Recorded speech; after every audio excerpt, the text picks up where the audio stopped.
Good afternoon. Naku, hindi ko pa na-on pala yung aking. Kailangan nating mauna yung ating microphone para maririnig natin sa ating video. So, good afternoon once again in my vlog, Rufus Kitchen. So, sa hapong ito, hindi tanghali. Tanghali na siyempre hapon eh. So, sa hapon na ito, aray ko, nasumabit siya. So, sa hapong ito, magluluto ako ng baked tahong na may spinach. So, yung baked tahong ko, i-bake ko siya. Pero itong pipakita ko sa inyo, dapat kasi ang tahong ninyo, yung tahong, yung halaan, yung ito, dapat yan siya. So, ito kasi, na, ano ko na siya, anong tawag dito? Napakuluan ko na siya ng 5 minutes. So, hanggang bumuka lang, wag lang i-overcook. Tingnan mo, oh, payat ang laman, hindi maganda. Anyway, okay lang yan. So, kung gusto niyo na gumawa, yung sinabi ko sa inyo na pika-pika, ito na itong pika-pika na to. Pwedeng pika-pika, pwedeng merienda, pwede na rin siyang maging ulam nyo. No? So, konti lang kasi ang hirap naman mag-bake ka ng marami, pagkatapos ikaw lang naman ang kakain, baka hindi mauubos. So, ilang praso lang to. O, yan. Ayan. So, inano ko na siya dyan, kasi para ready na siya. Para pag lalagyan ko siya ng, anong tawag nito? Pag lalagyan ko na siya ng, spinach, ready na siya dyan. Diba? So, papakita ko na sa inyo. Yan. So, syempre, mayroon akong, kahit hindi mozzarella cheese, basta melted cheese. Yung nagmi-melt na cheese. Itong ginawa ko, itong mozzarella to. So, pwedeng eating cheese, pero since yan ang available ko, okay lang. So, ito naman, isang Danish cheese na melt cheese din siya. So, ang gagawin ko ngayon, so ito, 1/4 kilo lang siya. So, yan lang yan. So, syempre, may spinach ako. Although, ito frozen spinach, piniga ko na lang yung tubig para hindi siya magtutubig. Kanya, ganyan na siya. Naka-frozen siya, tinuthaw ko lang, inalis ko sa freezer. Pagkatapos, piniga ko siya para mawala yung kanyang katas. Kasi nagtutubig siya kasi dahil sa, ano siya. So, frozen. So, may mayonnaise ako. Ito lang gagamitin ko, although mayroon akong Japanese mayonnaise. So, gusto ko, ito ang gagamitin ko kasi ang flavor niya ay real mayonnaise with cheese cream flavor. So, bacon naman mayonnaise. Ito, hindi tayo nag-ano ha, pero pinapakita ko lang. Baka sasabihin nag-sponsor ako. Hindi naman ako ang sponsor nila. So, ang gagawin ko ngayon, kukuha ko dito ng ito. So, gagawin ko, bakit? Anong nangyayari? Ayaw na yung tong ko, naglalak na siya. So, ang gagawin ko ngayon, dadalhin ko kayo dito, lalagyan ko siya ng, hahaluan ko siya ng, ay, sorry naman, hindi, malinis naman ito eh, kakapunas ko lang. Ano ba yan? Sayang kasi, ang mahal naman ng cheese. So, ang gagawin ko, nilalagyan ko siya ng cheese dyan. Naku, sisitalon. Kaya ko minimix na yung cheese, para pag nag-melt, mamaya, may lasa na siya. No? So, yan. Sayang naman, pupulutin ko lang ha, sorry. So, ang gagawin ninyo, haluan ninyo ng konting cheese yung spinach ninyo. Yan. So, teka lang. Kukuha ko na tinidor. Kasi, nagdidikit siya. So, yan. So, okay. So, ito pala, bakit ang ginamit ko ay ano. So, Kaya ko hinaluan siya ng kunting cheese, yung ating spinach, para magkalasa naman siya. So, ang gagawin natin, set aside muna natin siya dyan. Gagawin ko para may lasa, lalagyan ko ng mayonnaise. Kunting mayonnaise lang.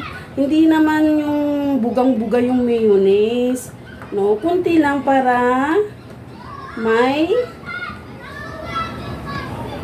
lasa siya mamayang cream mayonnaise.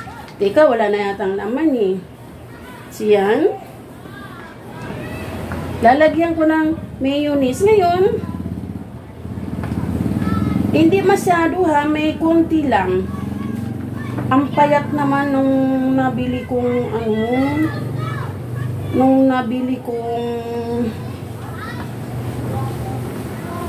anong tawag nito?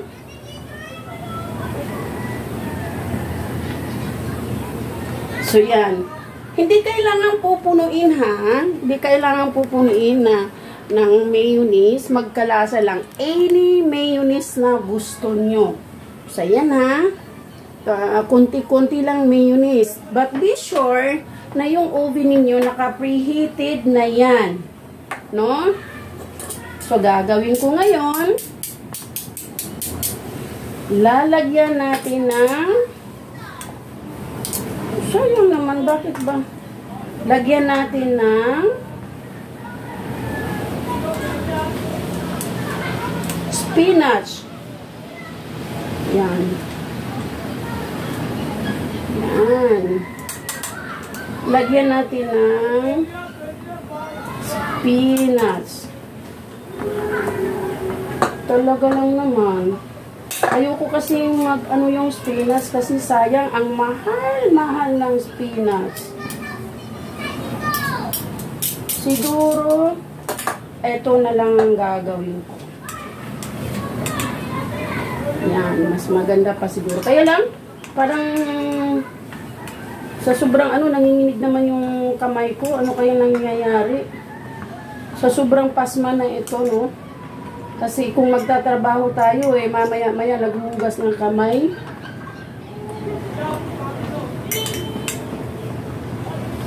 So, yung oven nyo, be sure na na-heat na ninyo yan. Kasi, kung hindi ninyo na-heat yan, mamaya kukulubot yung. Kailangan paglagay ninyo sa halaan ninyo doon is, be sure na kaagad-agad yung inyong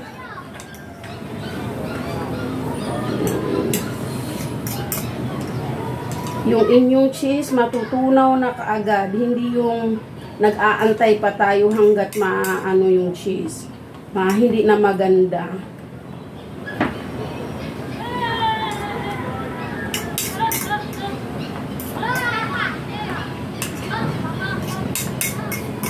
Kailangan lang talaga magiging pasensyoso. Hindi tayo pwedeng laging nagmamadali sa ating ginagawa. Pasensyoso lang, magpapasensya para maging maganda yung ating konti lang to so dadagdagan ko siya. Yan. So, i-cover lang natin na, nahulog siya. Sayang, ayoko talagang kahit konti lang, pupulutin ko kasi malinis naman yung aking.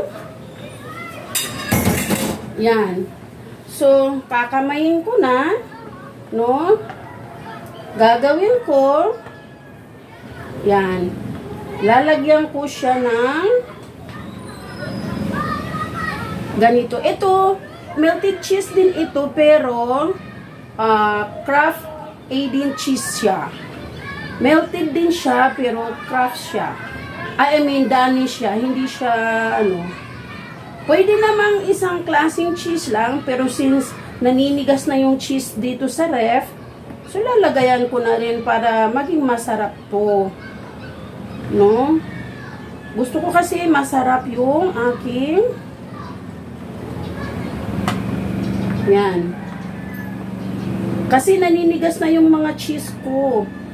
Kailangan ko na siyang magamit. Okay. So, yan. Puno na ba? Yan. Yan. Ngayon,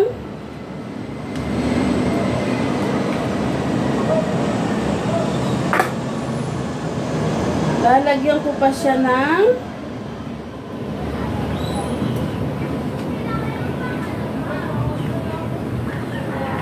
pagka gusto mo daw masarap ang inyong niluluto, maging generous kayo pag naglagay ng cheese ninyo para mas lalong masarap. Opo, totoo yan. Pag maraming cheese, mas masarap, mas gaganahan kayong kumain. So, ganyan lang. Hindi talaga siya sabihin mong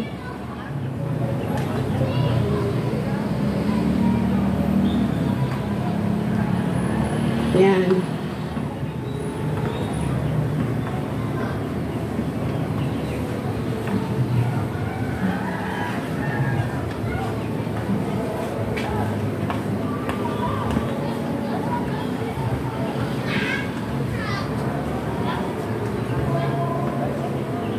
So, i-bake natin ito ng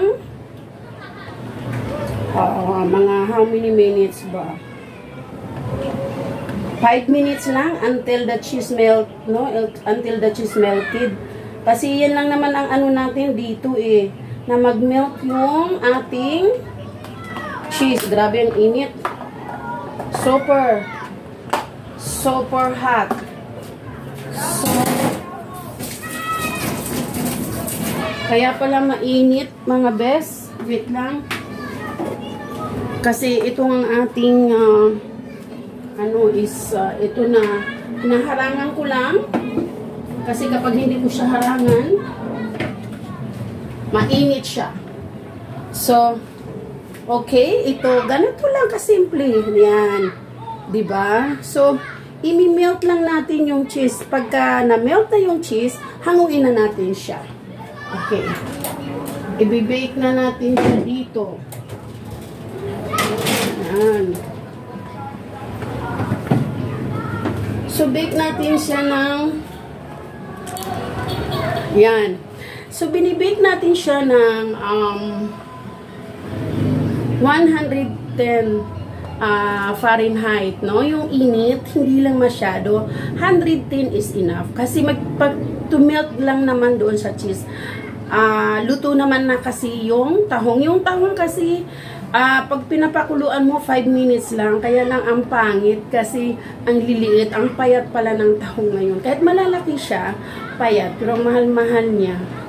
Sure, promise, oo. So, mimelt lang natin siya ng 5 to 10 minutes. So, yung ano na yan, yung sinasabi ko nga sa'yo na, sorry, mainit Makati. Ano siya, anong tawag yan? Yung init naman. No?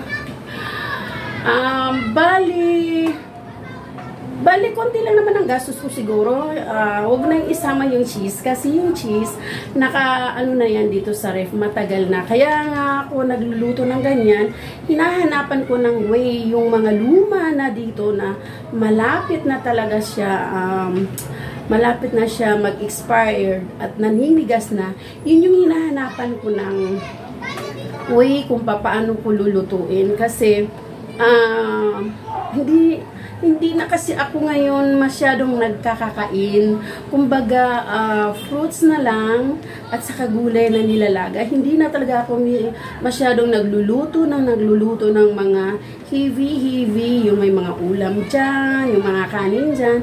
So, iniiwasan ko na talaga din ngayon na kakain ng kanin. So, instead of na kakain ako ng kanin, ginagawa ko na lang ay isang maraming gulay. Kahit anong gulay na pwede kong kainin, hindi ako namimili ng gulay. No? Kahit sayuti, okra, anything, basta gulay na hindi nakakalason, yun yung kinakain ko. So, hindi na ako kumain ngayon ng kaya medyo lumiit-liit na yung tiyan ko. Papasiksi na ako ngayon para makakabongga na tayo. Baka kung anong isipin yung makabongga-bongga na tayo ng pwede na tayong magpapasexy talaga. Hindi, kaya lang talaga ako nagbabawas, hindi sa nagpapasexy. Kahit anong pasexy ninyo yan, pasensya na kayo. Nandito pa yung ng aking kanina, kasi galing ako doon sa aking clinic at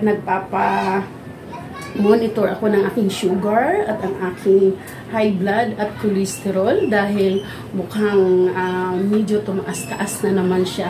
So, kaya ako talaga nagda-diet, no? Karamihan ang kinakain ko, mga saging, apple, anything na kaya kong bilhin wag namang mamahalin. Hindi ko na kaya yung mamahalin. Ang kaya ko lang yung mamurahin. No, yung apple, mura lang naman. Pumunta kayo sa Guadalupe, ang apple, ang 5 piraso is 60, 4 na piraso is 60 pesos. So, isang kain, isang apple. No? So, ang gulay ko, isang carrots na maliit lang, at saka may sayuti, may squash, ano nga ba yun? Kalabasa. So, siguro mga 4 na hiwa doon sa kalabasa, 4 na hiwa ng medyo malaki-laki ng konti, 4 na hiwa ng kalabasa, 4 na hiwa ng carrots, may sayuti, or mayroon akong, anong tinatawag niyan? Patatas, tapos be sure lang na may fruits ka talaga. Kahit kalahating fruits, okay na yun, no? Basta at least balance yung kinakain ninyo. So, yan. Pika-pika, pwede yung pika-pika na yan, yung shell na yan. Ano bang tawag yan? Hindi. Anong klaseng halaan ba yan? Yan, basta yun, nakalimutan ko, nandito po sa dila ko. So, yung ginawa ko, pwedeng pang social yan, na pika-pika. Limbawa, kagaya ng dati na, ano nga ba yung ginawa ko? Ano ba yun? Nasasamid ako. So, pwedeng yung, instead na mani, or chicheria, or ano pa ba yan? Mga boy bawang. Pwede yung ganyan na pakisosyal lang naman ng kote, pero pang mahirap. Depende na lang doon sa inyong klase kung paano ninyo lulutuin yung ganung klaseng halaan na yan. Tahong pala, I'm sorry. Hindi ko na maano. So, tahong siya pala. So, yung tahong, no, ang init. Uy, Diyos ko, ano ba yan? Yung tahong, pwede yung pang mahirap kasi ika nga, sabi nila yun lang yung mura-mura, sabawan mo na. Kahapon yung kalahati niyan, sinabawan ko, nilalagyan ko ng malunggay. Ayos na. Yun na yung aking hapunan. So, ngayon, ito naman yung aking hapunan. Meron lang akong prutas. Sa umaga, cereal na lang. Wala nang tinapay or anything na kailangan pang maglagay ng susi. So, kaya itlog. So, kung cereal, fruits na lang. Be sure na may fruit. So, kaya ako nagluluto ng ganito. Kaya kung hindi na kumakain, hindi sa mayroon akong kung hindi dinadiet ko ang sarili ko dahil ako'y natatakot dahil masarap kasi kumain. Hindi natin kasi maiiwasan yung kumain tayo, no? Ang sarap kasi talaga pagka ika'y ganadong magluto, talagang masarap. So, nagmi-milk na siya. Titignan natin, ha? Ayun, malapit na siya mag-milk. So, kailangan ng dahan-dahan ang apoy. Kasi, kung patitigasin, kung didiretsahin mo naman ng malakas yan, kailangan lang kasi milk eh. Hindi naman bake na talagang bonggang-bongga. i-melt lang ninyo. Pagka na-melt na ninyo, saka ninyo hahanguin. Ayan na ha, simple lang yan. Ngayon, yung mga ano na yan, mga gastos ko dyan siguro, kasama na kasi yung mayonnaise, nasa naka-imbak lang naman yan, yung cheese naka-imbak din. So yung ano, talagang 100 lang yung aking halaan, yung aking tahong. So i-bake mo nga lang. Ngayon kung sabihin naman ng iba, paano pag wala akong oven? Pwede yung steam, para ma-melt lang yung cheese. Or, oo, pwede naman. Kung mayroon kayong anuhan ng bread toaster, pwede naman. Pero hindi ko alam kung mag-melt doon kasi ano siya, hindi ko lang alam ha. Try ninyo. Kasi nasa inyo naman yun eh. Okay? Sandali lang. Aalisin ko na. Titignan natin.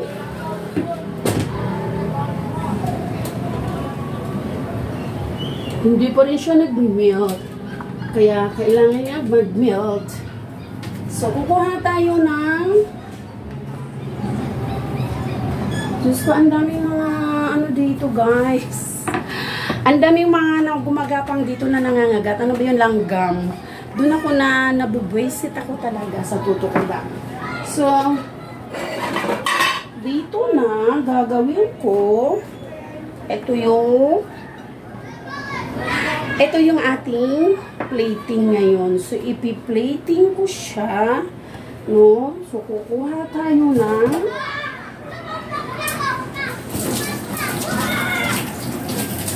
so, gaya ng sinasabi ko sa inyo, kung maabilidad lang kayo at mag-isip kung paano nyo lulutuin yung murang ulam, magiging social na rin yan. Nasa inyo yun kung maabilidad kang misis, mapapasarap mo ang murang ulam kagaya nito. Kaya thank you for watching. Paki-like, paki-share, paki-view. Paki-hit na rin yung notification. Paki-subscribe pala. At paki-hit na rin yung notification bell para always kayong ma-notify tuwing ako'y magluluto ng bagong recipe na nakakamura ka na. Mura na, hindi nakakamura. Mura na, masarap pa. Kasi imagine, kung may magtatanong yan, paano kung wala ko spinach? Huwag na yung lagyan ng spinach. Ako kasi mayroon akong spinach, kaya nilalagyan ko siya ng spinach. So, kung mayonnaise lang at saka cheese, okay lang yun. Yun na yun. Huwag na yung spinach. Pero since mayroon akong spinach nga, sinasabi ko, kaysa masira man lang yan, 2 buwan na yan sa freezer ko. So, ginamit ko na rin siya para mas masarap at mas masustansya. Aha. So, hindi ko alam kung ayun na. So, yun. Ano na siya? Parito. So, melted na siya. Na-melt na siya. So, lalagay ko na dito.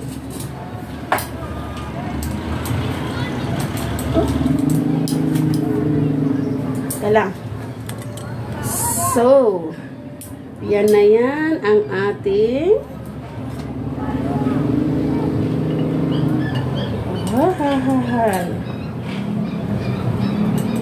tignan natin kung ano yung mas nakakagandang platings. Kung mas maganda, igaganyan. So, igagano natin. Kung maganda naman na igaganyan. Ay, ang init ha. Wow, nagmi-melt talaga yung cheese. Oh, sarap.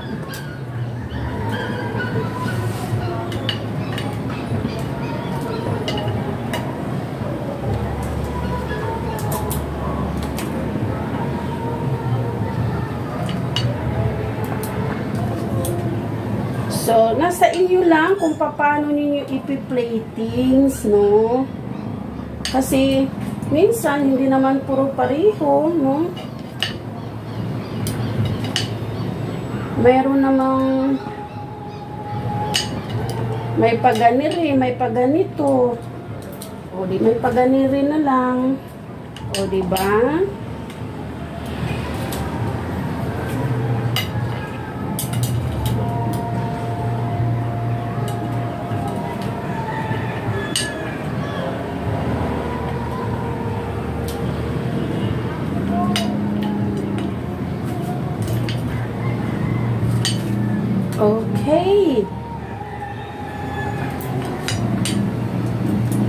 So, there you go. Ito na yung ating finished product ng ating. Ayan na yung finished product ng ating baked tahongs. Yan. So, napakadali lang, no? Binake lang natin siya ng 5 to 10 minutes, no? Sabi ko nga sa inyo, 5 to 10 minutes lang, hindi pwedeng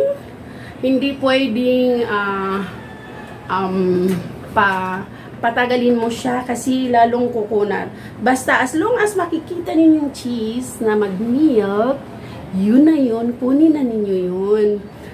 Wag na ninyong antayin kasi yung spinach, luto na rin yan eh. Parang binlunch lang yan, tapos china-chop-chop, tapos fini-freezer nila. So, gagawin mo na lang, alisin mo sa freezer, pipigain mo para makuha yung tubig, para hindi siya magtubig. At saka yung cheese, anything, basta melt cheese. Wag na wag kayong maglagay ng hindi natutunaw na cheese kasi hindi maganda, dry ang dating niya.